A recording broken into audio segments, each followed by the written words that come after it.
Hi everyone, my name is Shreya, and this is my physics lab 6 for 2212 on magnetic molasses.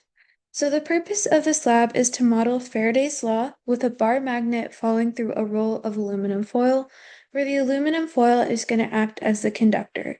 In this lab, we first collected observational data with the bar magnet falling through the tube, and then we created a computational and glow script model. And then we wanted to compare the computational results to the real-world experiment. So here are the models used in this experiment. So first we have Faraday's law, which tells us that an induced voltage occurs in a conductor when there's a change in magnetic flux.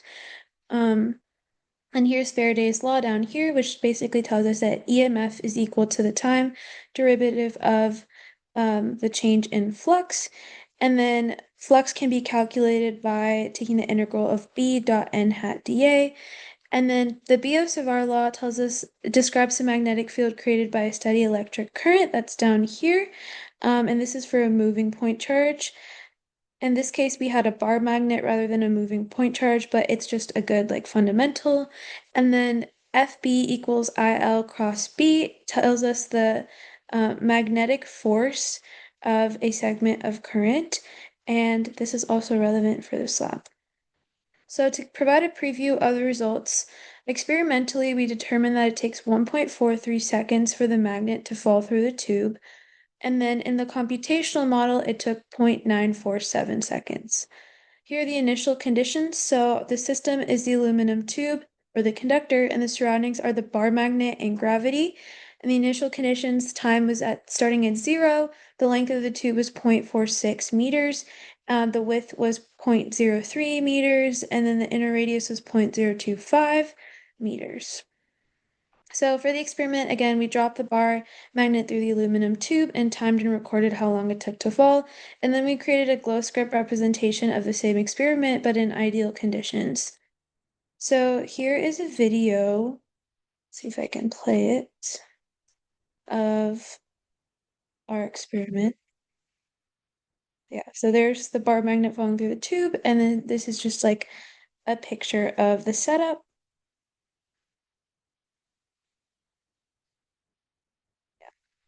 And then here's our glow script code. So I updated the mass and the dipole moment, and then I created dipole B to calculate the magnetic field here.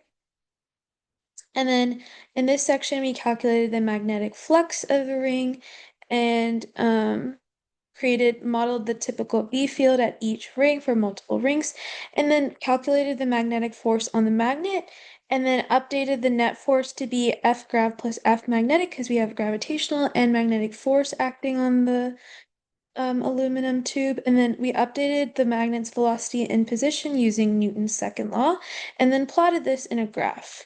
So here is the graph, and then as you can see, the time it took for the magnet to fall through the tube was 0.947 seconds, and then this is a velocity time graph of the movement of the bar magnet through the tube. And then this video kind of tells us um, which direction the current is traveling, whether it's clockwise or counterclockwise, with the blue and the red.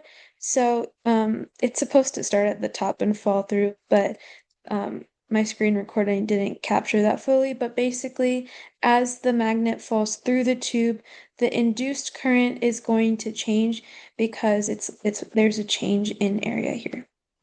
So to answer the what if questions, if the resistivity was reduced as close as possible to 0, the induced current would be much higher and the induced magnetic field, its effect would be higher on the bar magnet, making it much slower as it falls through.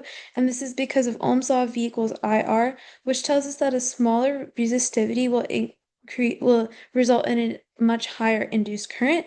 And then if holes or slots were cut into the tube, this would reduce the effect of the conductor, making Faraday's law much less apparent, making it harder for the effects of the induced current to be present.